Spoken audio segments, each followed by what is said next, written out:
Prezados alunos, é um grande prazer estar aqui novamente com vocês. Então nós estaremos dando continuidade aos nossos estudos aqui relacionados então à história do direito, né?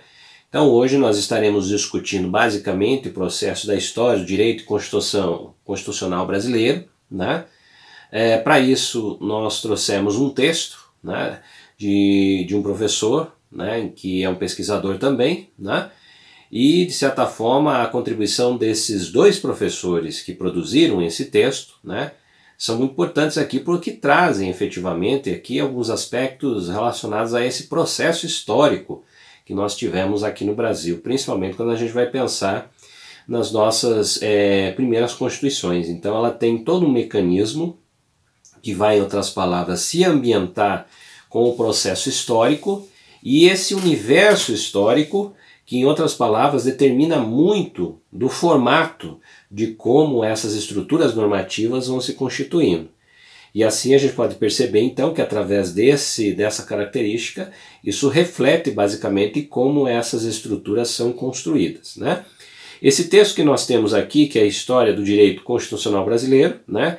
Esses são de dois autores aqui. Então esses autores são professores dentro de universidade, né, da cadeira de Direito, de História do Direito, né, que são então esses dois professores que produziram esse texto para nós, ao qual nós estaremos utilizando então nessa aula aqui. Então vamos ao nosso primeiro slide. As constituições brasileiras refletem o seu tempo. São mais que textos de lei, constituindo a síntese do momento histórico em que existiam e a súmula dos problemas nacionais e internacionais, sociais, políticos, econômicos, culturais, ideológicos de seu tempo. Já se afirmou a importância da lei enquanto política concentrada, enquanto Estado mais desenvolvido das disputas políticas colocadas na sociedade. Mas o direito, como também já se afirmou, é a unidade indissociável da lei e da sua concretização do mundo real. É na concretização da norma que o direito se torna a atuação do Estado, relevando a sua característica da engenharia social consciente. A lei, enquanto uma política concentrada, reflete um nível bastante elevado de abstração das lutas políticas reais colocadas na sociedade. Bom, ela reflete, obviamente, o processo histórico. Então, tudo aquilo que se vive dentro desse momento histórico vai, em outras palavras, refletir o processo político, o processo econômico, o processo social, às vezes até mesmo o processo educacional. Ou seja, dentro desse mecanismo nós podemos perceber que são as referências que vão existir dentro desse momento histórico, dentro dessas características, dentro dessas relações nacionais e também internacionais. Nesse caso aqui, a gente está, obviamente, né, sendo analisado a partir de um processo que também tem influências internacionais. Por quê? Porque o cenário que nós vivemos nesse momento, se nós pensarmos, por exemplo, as primeiras constituições, né, elas vão trazer o quê? Todo um fluxo internacional de conflitos. As grandes matrizes como França, Inglaterra, elas estão em outros momentos, sendo elas os aspectos importantes de uma luta que vai acontecer por muito tempo, vai influenciar obviamente aqueles que são os aliados de cada um desses lados. Obviamente, num cenário internacional, isso passa a refletir também dentro dos conceitos de cada um desses aliados, processo normativo, político, econômico, social, principalmente econômico, que vai, em outras palavras, trazer essas referências de mudança e às vezes até mesmo de bloqueios, como foi o caso de diversas situações relacionadas a bloqueio, né, continental. Vamos ao nosso próximo slide. Partimos do pressuposto que a história do Estado Nacional Brasileiro conheceu ao menos dois tipos distintos de Estado. Um Estado escravista moderno, estrutura política, reprodutora de relações socioeconômicas escravocratas, que se consolidou mais ou menos no período de 1808 a 1831 e que persiste até os eventos concatenados da abolição da escravidão, da proclamação da República e o surgimento da Constituição Republicana de 1891, e depois de um Estado burguês, estrutura política reprodutora de relações socioeconômicas capitalistas, que persiste até os dias atuais. Mediando esses dois tipos de Estado, haveria uma experiência histórica única de Estado de transição que guardaria características do velho, o Estado escravista anterior, já portanto características do novo, ou seja, do Estado burguês que se estabelecia na sequência. Bom, nós vamos tratar aqui, basicamente, como o texto nos traz, desses dois processos, que você tem uma sociedade escravista e você tem uma sociedade com características o quê? Burguesas. Esses dois processos eles vão manivelando, eles vão se estruturando, eles vão se condicionando a essa sociedade. Em outras palavras, dentro dessa condição ela vai também influenciando o comportamento de determinadas elites dentro do Brasil, que vai absorver basicamente essas características normativas e constitucionais aqui quando foram tratadas. Dentro de um processo imperial, você tem determinadas características voltadas ao princípio normativo. Dentro de um processo republicano, muitas rupturas vão ocorrer, muitas mudanças vão ocorrer. E aí a gente percebe que esse formato ele passa a ter um condicionante diferente. Em um processo econômico voltado principalmente a uma sociedade com características escravistas, né, para uma sociedade que vai, em outras palavras, até mesmo por imposição de aliados, deixar esse processo de escravidão de lado para construir uma outra sociedade diante de outros moldes capitalistas. Aí você tem efetivamente essa relação da ideia de uma sociedade escravista e de uma sociedade burguesa, que se constrói dentro desse mecanismo apresentado na sociedade. Vamos ao nosso próximo slide. Todas as constituições brasileiras nasceram de momentos de ruptura, ou seja, de momentos de crises na história brasileira, onde se transitou entre formas societais diferentes, e isso, para nós, é o suficiente para trabalharmos com a categoria constitucional de revolução. Assim, o termo revolução é empregado na acepção que lhes confere Fernandes, 2006, denotando um conjunto de transformações econômicas, tecnológicas, sociais, psiculturais, políticas amplas, que não precisam necessariamente coincidir com o momento de uma revolução política, ou seja, de um golpe de Estado ou de um grande movimento popular ou coletivo, de tomada de poder político, que é o momento visível de um processo revolucionário.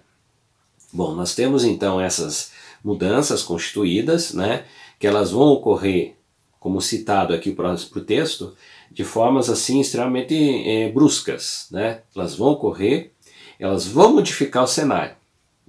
E a modificação desse cenário é, em outras palavras, esse condicionante, né, para princípios e ambientes assim um tanto quanto instáveis, né? Ao que ele cita para nós, né, essa ideia, esse conceito, essa perspectiva do que seria então um condizente relacionado a uma revolução.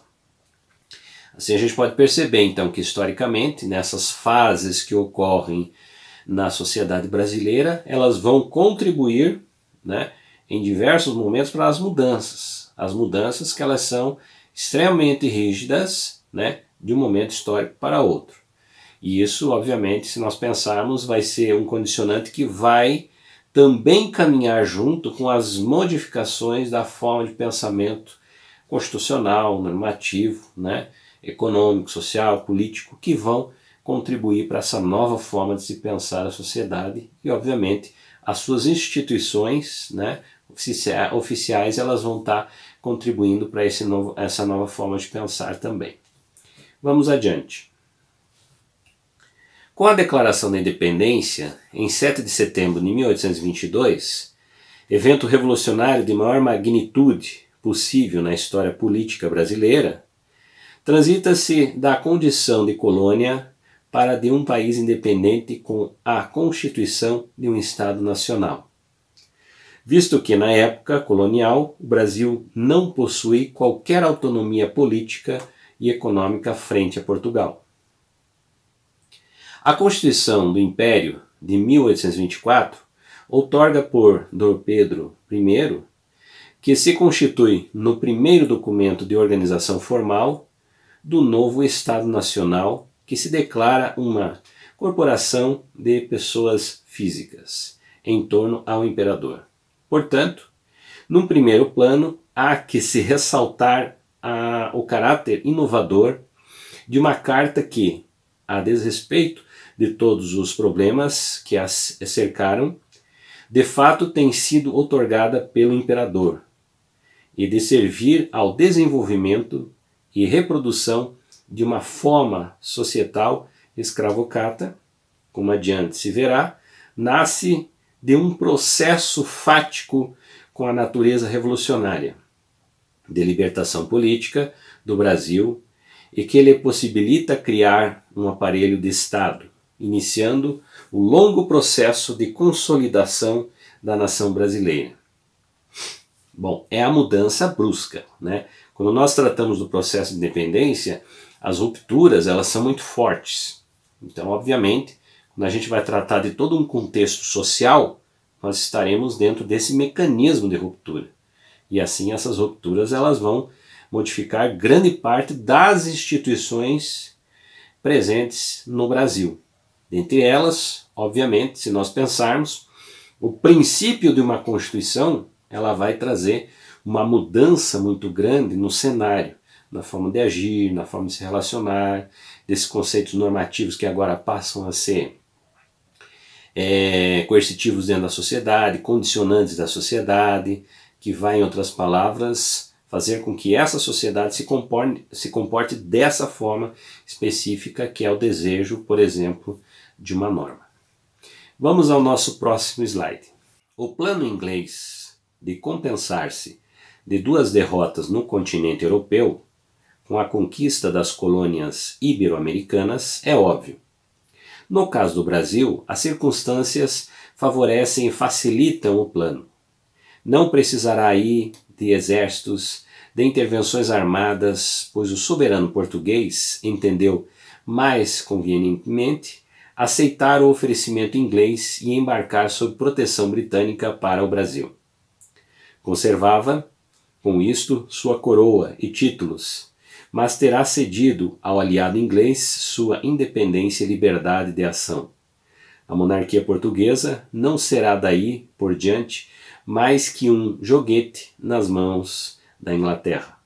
O soberano permanecerá no Rio de Janeiro sob a guarda de uma divisão naval inglesa, que se incumbirá de dirigir a luta contra a ocupação francesa. Um general inglês, Beresford, será o comandante supremo do exército português e seu efetivo governador do reino libertado em 1809. Bom, essas são falas aqui do historiador Prado, né, que traz para nós aqui, principalmente essa característica. Então, em outras palavras, quando nós tivemos aqui a família real vindo para o Brasil, o condicionante à situação que a família real veio, né, permanece seus títulos, permanece a condição de reinado, mas ao mesmo tempo estaria subordinado aos desejos, né, da própria Inglaterra, ao qual estava com grande dificuldade de tentar manter os territórios europeus, principalmente com relação à perspectiva napoleônica nesse momento. Assim, a gente pode pensar que as colônias foram grandes alternativas econômicas para a Inglaterra. Se nós pensarmos, o comércio, né, foi um grande condicionante que trouxe essa prosperidade para a Inglaterra também. Assim, obviamente, além de estar protegido pelos exércitos ingleses, né, a família real, ela vem até o Brasil, mas de certa forma a sua estrutura, o seu poder é condicionado a essas restrições, né, que estão à vontade desse governo inglês.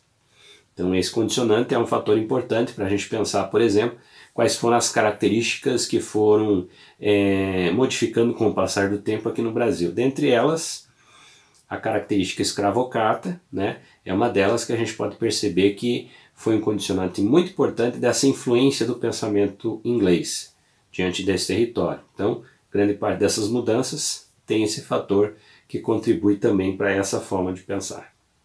Forma de pensar e forma de agir, né, que foi efetivamente uma mudança cultural, administrativa, econômica muito forte no Brasil. Vamos ao nosso próximo slide. Desde 1808, quando a vinda da família real portuguesa para o Novo Mundo e a abertura dos portos para as nações amigas, no caso a Inglaterra, o Brasil passou a sofrer forte influência do liberalismo inglês. Influência esta que se cristalizaria na primeira Carta Constitucional Brasileira, para a qual somente era matéria constitucional aquilo que dizia respeito à estruturação dos poderes do Estado e à declaração dos direitos e garantias individuais, o que era declarado expressamente no artigo 178 da Constituição do Império do Brasil de 1824. Artigo 178 é só constitucional o que se diz respeito aos limites e atribuições respectivas dos poderes político e aos direitos políticos e individuais dos cidadãos. Tudo que não é constitucional pode ser alterado sem as formalidades referidas pelas legislaturas ordinárias.